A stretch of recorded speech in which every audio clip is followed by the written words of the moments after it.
Okay, it was a good night because I was pleased that our team played with an edge and an attitude and at a high standard, the ones I'm talking about. Didn't play down, to the competition. And that we emptied the bench pretty much and got a lot of people on the field, and I was happy for them too because we had a lot of young people make plays, created some turnovers defensively, and so it was a good night. Matt and Zach. What's your ask about Curtis Schwartz? You mentioned last week you thought he played pretty well, but there's some things he missed. Tonight, he seemed really sharp, hit some big plays. Just your thoughts on how he did. Yeah, that's what I saw too, and I hate to make an evaluation of anybody until I watch the tape the next day, but that's what it appeared to me also, yeah. Jack, on your left in this. You talked about playing with an edge last week. You talked about that 21-0 lead, then maybe just not playing with the lead the way you wanted to. I recognize the competition being whatever it is. Just how important was it in your mind for the offense in particular to just keep going out there and stacking good drive after good drive? I think you scored on like 9 straight. No, I think it was equally important for the defense to stop them because it's offense, defense, special teams. About 40% of your plays are on offense, 40% on defense, and 20% on special teams. And you need all three phases to do really well. And so the defense was doing their job too. The only thing I wasn't pleased was the end of the half. We let them, kick a field goal. But it was good. There were plays out there, and we threw and caught the ball well and protected well. And that's, our goal. We wanted to clean those penalties up and protect the quarterback better than we did last week. And I thought the second half, we really established even more dominance. And then got people involved and they made plays. Young people involved and they made plays. Is on your left, Jack. Yeah, Curt, you mentioned in your intro, and you mentioned earlier in the week about fighting human nature. Did you have a good sense that the message had gotten through during the week and with the week of practice? And what buttons do you push differently during the week to sort of get that message through?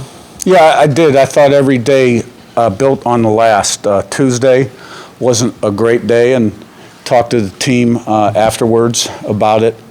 I don't talk to the team after every practice.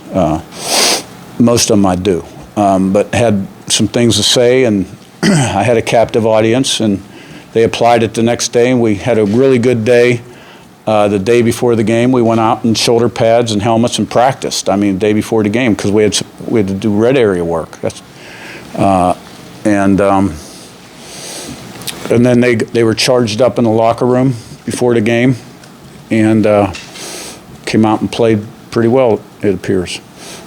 Jack, on your right, Zach B. Yeah, Curt, Tyreek Tucker tonight had a sack and a tackle for loss. I know you had him last year at James Madison, played last week too. Just could you kind of talk about how much he's developed from what you've seen from him last year coming? Really proud of him. His brother played for me and was an All-American linebacker, 5'8" and a half linebacker. Finished his career at Texas. And Tyreek has really improved every year. He's great, overcome a lot in his life, and really does great in the classroom. He's a great teammate. He's really improving every single year as a player. So I'm really proud of him, happy for his success.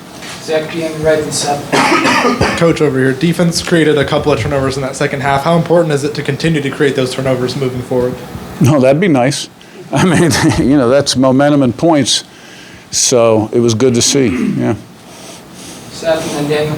Curt, I know you mentioned the end of the first half this week, and obviously, the same sort of drive happened against FIU too. I guess I know you haven't been able to watch the tape here yet, but I guess what do you feel like is happening in those 2-minute drill defense drives? I guess what do you feel like you have to clean up there? There were probably a couple mistakes in there. I think we had subbed a little bit at certain positions also, and I don't want to speak on it too much without watching the tape. But you got to finish the half well. You got to start the third quarter well. We've been starting the third quarter well, but we haven't finished the half well. We've been starting the game well and finishing the game well too. So there's a lot more positives, but like just about 98% of teams in the country, we got a couple things to work on and improve on. Daniel right in front and Sammy. Yeah, as much new as you all have, how important, how valuable is it to have this kind of period of like a small ramp up heading out west for this start of conference? We next just week? play them. You show us the schedule, we play them. I get them ready to play, put them in the best positions. Me and the staff try and get them to play as well as they can on game day, and develop this football team every single day, and the intangibles, and develop the culture, the mindset, the identity, and how they think, which is critical in how we play. So the schedule is what it is, and we'll enjoy this one and think about the next one tomorrow or Sunday. Sammy up top on your left and Joe last one. Coach, another young linebacker, Elijah Hardy, had an interception of a forced fumble. How has he developed and turned into a playmaker on defense? Yeah, I think he's got a real chance. We like him.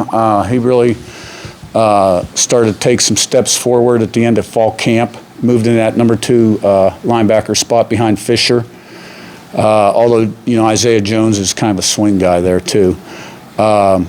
And good athlete, comes from a great high school program, Lakeland. Family of athletes that have had success collegiately.